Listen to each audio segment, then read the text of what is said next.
नमस्कार विद्यार्थी मित्रांनो, आजच्या 23 ऑगस्ट 2026च्या महत्वाच्या चालू घडामोडी घेऊन आलो आहोत.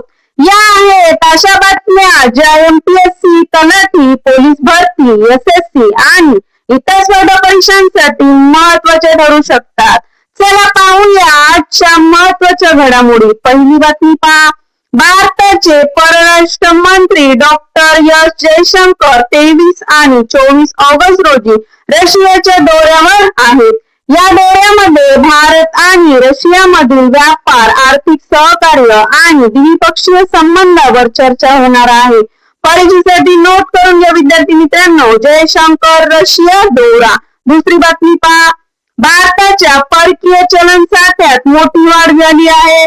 14 ऑगस्ट 2026 रोजी संपलेल्या आठवड्यात भारताचा फॉरेक्स रिझर्व्ह 716.907 अब्ज डॉलरवर पोहोचला.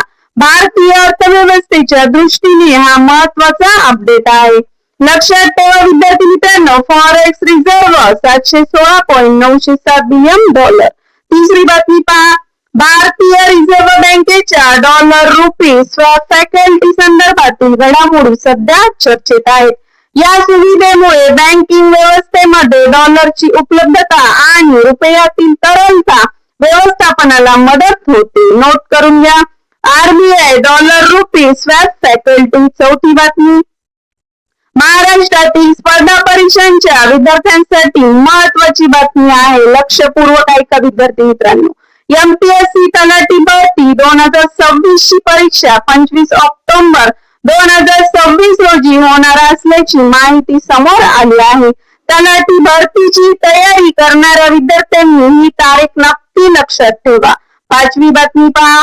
बांगलादेशने सौदी अरेबिया, पाकिस्तान आणि तुर्की यांच्याशी संबंधित संरक्षण सहकार्याच्या चौकटीमध्ये सहभागी होण्याचा पर्याय खुला ठेवला आहे. दक्षिण आशियातील बदलत्या भूराजकीय परिस्थितीच्या दृष्टीने ही घडामोड महत्वाची आहे. नोट करून घ्या विद्यार्थी मित्रांनो.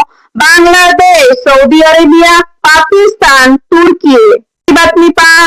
पर्यावरणाच्या दृष्टीने महत्वाची बातमी म्हणजे भारतातील रामसर साइटची संख्या 101 असल्याची अद्ययावत माहिती आहे. रामसर साइट म्हणजे आंतरराष्ट्रीय महत्व असलेल्या पाणथळ जागा किंवा वेटलँड्स. लक्षात ठेवा विद्यार्थी मित्रांनो. India 101 Ramsar site.